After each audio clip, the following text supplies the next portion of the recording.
राधे कृष्ण आप सभी को। आज की वीडियो में हम बात करेंगे भीष्म पंचक से जुड़ी पूरी जानकारी के बारे में। भीष्म पंचक का महत्व क्या है, ये कैसे किया जाता है, क्यों किया जाता है, इससे जुड़ी हुई सारी बातें। वीडियो बहुत इंपॉर्टेंट है, इसलिए वीडियो को एंड तक ज़रूर देखें। चलिए शुरू करते हैं। सबसे पहले मैं आपको सबसे इम्पोर्टेंट बात से शुरू करती हूँ। जो लोग किसी भी वजह से अगर कार्तिक स्नान नहीं कर पाए हैं, कार्तिक का कोई नियम नहीं कर पाए हैं, तो ये आने वाले 5 दिन बहुत ही ज़्यादा इम्पोर्टेंट होते हैं।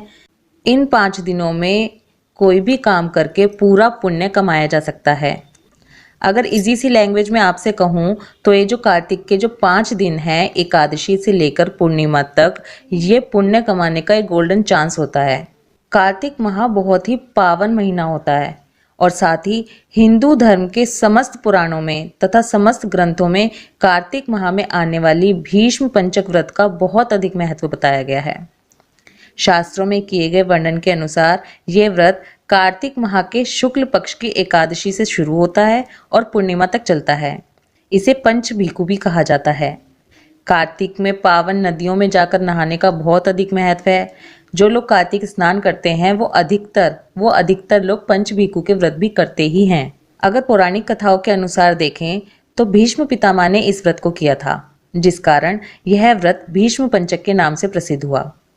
महाभारत ग्रंथ के अनुसार युद्ध में जब पांडवों की जीत हो गई, तब श्री कृष्ण पांडवों को भीष्म पितामह के पास ले गए, जो सरशैया पर लेटे हुए थे, और उनसे अनुरोध किया कि वो पांडवों को ज्ञान प्रदान करें। तब सरशैया पर लेटे हुए और सूर्य के उत्तरायण में होने की प्रतीक्षा कर रहे भीष्म पितामह ने भगवान श्री कृष्ण के अनुरोध पर उनके सहित पांडवों को राजधर्म, वर्ण धर्म और मोक्ष धर्म का ज्ञान दिया था। बताया जाता है भीष्म द्वारा ज्ञान देने का क्रम एकादशी से लेकर पूर्णिमा तिथि यानी कि 5 दिनों तक चलता रहा था। भीष्म पितामह ने जब पूरा ज्ञान दे दिया, तब श्री कृष्ण ने कहा कि आपने जो 5 दिनों में ज्ञान दिया है, ये 5 दिन आज से अति मंगलकारी माने जाएंगे। कार्तिक एकादशी के दिन ही बाणों की शैया पर पड़े हुए भीष्म पितामह ने जल की याचना की थी।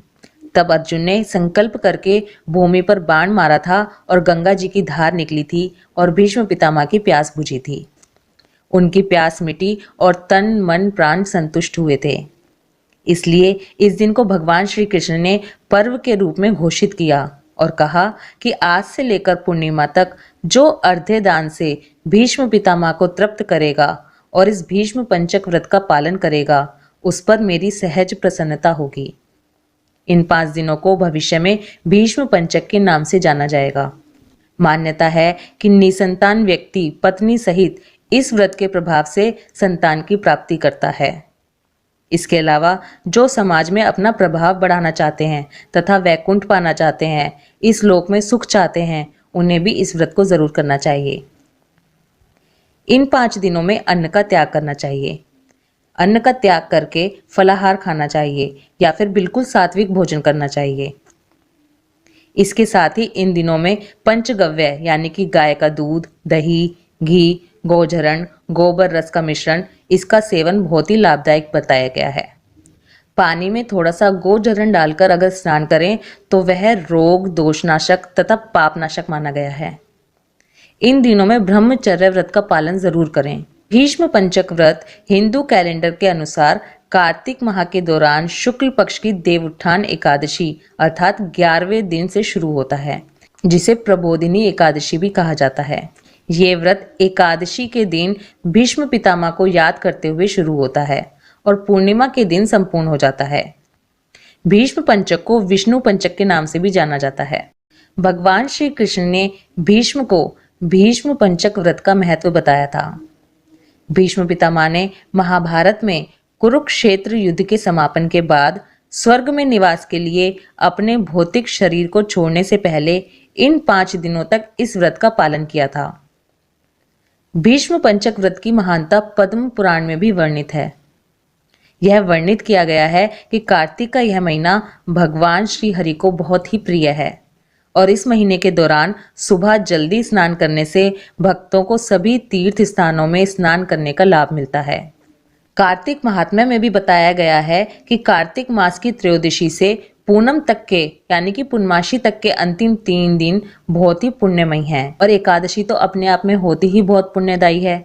अगर कोई भी व्यक्ति कार्तिक मास के सभी दिन में स्नान नहीं कर पाया है तो वो अंतिम 5 दिन या अंतिम 3 दिन भी सूर्योदय से थोड़ा सा भी पहले अगर स्नान कर ले तो उसे संपूर्ण कार्तिक मास का पुण्य प्राप्त होता है। तो आपने सुना कि ग्रंथों पुराणों के हिसाब से ये कार्तिक के 5 दिन कितने इंपॉर्टेंट होते हैं। अब आपको थोड़ा सा डिटेल में विधि के बारे में बता देती हूँ। जिन लोगों ने पूरे कार्तिक मास स्नान या कुछ भी कार्तिक मास का नियम नहीं किया है या जो कर भी रहे हैं, जिन्होंने कोई नियम ले भी रखा है, सभी इस व्रत को कर सकते हैं। ऐसा नहीं है कि जो नहा रहे हैं पूरा महीने ये उनके लिए नहीं है, ये सभी के लिए है। जो कर रहे हैं उनके लिए भी, जिन्होंने नहीं किया उनके लिए तो बहुत ही इंपॉर्टेंट है। इसमें अब आपको करना कैसे है। देव उठानी एकादशी, प्रबोधिनी एकादशी जिसे कहते हैं, इस दिन से ही शुरू होता है। एकादशी के दिन आपको सुबह तारों की छांव में पानी में गंगा जल मिलाकर नहाना है। फिर तुलसा जी के पास बैठकर शालिग्राम भगवान और तुलसा जी की और आंवले की पूजा करनी है। आंवला नहीं है तो तुलसा जी की ही पूजा करें, घर पे नहीं है तो मंदिर में जाके करें। तुलसा जी के पास बैठकर मातम सुने, कार्तिक मास की कहानियां सुने। भीष्म पंचक वाले दिनों में एक कहानी आती है राजा के बेटे और साहूकार की बहू की। वो कहानी आपको इन 5 दिनों में जरूर सुननी है। वो कहानी भी जल्दी ही हमारे चैनल पर आने वाली है। महात्म और कहानी सुनने के बाद विष्णु सहस्त्रनाम का पाठ करें, बहुत अच्छा होता है। भगवत गीता का पाठ बहुत अच्छा होता है। सूर्य देवता को अर्घ्य जरूर दें, वो भी बहुत अच्छा है। जो लोग व्रत करना चाहते हैं स्नान के साथ साथ और पूजा करने के साथ साथ, जो लोग व्रत करना चाहते हैं वो लोग भी अपना व्रत एकादशी वाले दिन से ही शुरू करेंगे। इन 5 दिनों के व्रत में आपको एक टाइम फलाहार लेना है। तो जो लोग व्रत करना चाहते हैं वो एकादशी वाले दिन ही अपने भीष्म पंचक व्रत का संकल्प ले लेंगे और फिर 5 दिन का व्रत रखने के बाद पूर्णिमा वाले दिन उद्यापन करना होता है। पूर्णिमा वाले दिन उद्यापन सभी को करना होता है। जिन्होंने कार्तिक का कोई भी छोटे से छोटा नियम लिया है वो भी पूर्णिमा वाले दिन उद्यापन करेंगे। उद्यापन में आपको क्या करना है, ब्राह्मण और ब्राह्मणी को जोड़े से आपको जिमाना है। चाहे आप घर पे बुला के जिमा सकते हैं या फिर आप मंदिर में देके आ सकते हैं। और उसके साथ जितनी आपकी श्रद्धा हो और जितना आपका सामर्थ्य हो उसी हिसाब से आप दान करेंगे। दान करने में आप गर्म कपड़े, कंबल, जूते, चप्पल, छाता, श्रृंगार का सामान, जो भी आपसे बन सके वो सब आप ब्राह्मण को दें। ये जो उद्यापन का और ये जो सब आपको सामान देना है ये आपको पूर्णिमा वाले दिन सुबह ही देना है। लेकिन जो लोग भीष्म पंचक के व्रत कर रहे हैं वो पूर्णिमा वाले दिन भी व्रत रखेंगे। ऐसा नहीं है कि उद्यापन कर दिया तो व्रत खुल गया आपका। आपको पूर्णिमा वाले दिन भी पूरा दिन व्रत रखना है, रात को फलाहार खाना है और अपने भीष्म पंचक व्रत का जो पारण करेंगे वो आप अगले दिन यानी कि पड़वा वाले दिन सुबह खिचड़ी खाकर करेंगे। पड़वा वाले दिन खिचड़ी सभी को खानी होती है जिन्होंने भी कार्तिक का कोई भी नियम लिया है।